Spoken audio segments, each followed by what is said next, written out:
ఇవాళైతే మనం ఈజీగా chat street స్టైల్లో ఎలా చేయాలో చూసేద్దాము. ముందుగా బఠానీలు నానబెట్టుకోవాలి. నానిపోయిన తర్వాత దీంట్లో కొంచెం ఆయిల్ అండ్ పసుపు కూడా యాడ్ చేసుకోవాలి. అలాగే 2 బంగాళదుంపలు కూడా తీసుకోండి. వాష్ చేసుకొని నీట్గా ఉడకబెట్టుకోండి. తర్వాత ఒక ప్యాన్ తీసుకొని దాంట్లో ఆయిల్ అయితే వేసేయండి.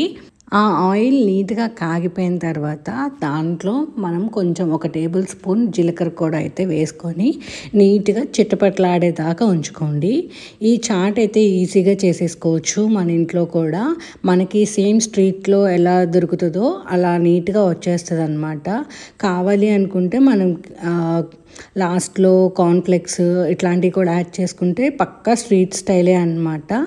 సో ఇంకా దీంట్లో నెక్స్ట్ అయితే చిల్లీస్ కూడా యాడ్ చేస్తున్నాను అనమాట. మీకు ఎంత స్పైసీ లెవెల్స్ కావాలనుకుంటే అన్ని పచ్చిమిర్చి కూడా యాడ్ చేసుకొని నీట్గా ఇట్లా ఫ్రై అయితే చేసేసుకోండి. కొంచెం బాగానే ఫ్రై చేసుకోండి. దాని తర్వాత ఆనియన్స్ కూడా యాడ్ చేసేసుకోండి. ఇవి కూడా మీకు ఎన్ని కావాలి అనుకుంటే అన్నీ యాడ్ చేసుకోవచ్చు. మనం క్వాంటిటీని బట్టి యాడ్ చేసుకోవాలి. ఇక్కడైతే మేము 2 ఆనియన్స్ అయితే తీసుకున్నాం అనమాట. అది కూడా నీట్గా ఫ్రై అయిపోయిన తర్వాత ఒక టొమాటో కూడా మనం కట్ చేసుకొని నీట్గా దీంట్లో వేసుకొని ఫ్రై చేసుకోవాలి. దాని తర్వాత మనం ఉడకబెట్టుకున్న బఠానీ ఉంటుంది కదా, దాన్ని ఇట్లా ఎనిపేసుకోండి. నెక్స్ట్ పొటాటోని కూడా నీట్గా స్మాష్ చేసుకొని యాడ్ చేసుకోండి. దాంట్లో మనకి చాట్ మసాలా అని దొరుకుతుంది.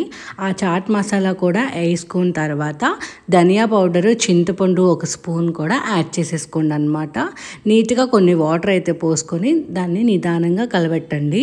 దాని తర్వాత ఒక చిన్న చిటికెడు బెల్లం కూడా యాడ్ చేసి మనం ముందుగా ఎనిపేసుకున్న బఠానీని కూడా యాడ్ చేసుకొని బాగా తిప్పేసుకున్న తర్వాత లాస్ట్లో కొత్తిమీర యాడ్ చేసుకోండి. ఈ వీడియో కింద నచ్చితే మన ఛానల్ని సబ్స్క్రైబ్ చేసేసుకోండి. Bye bye.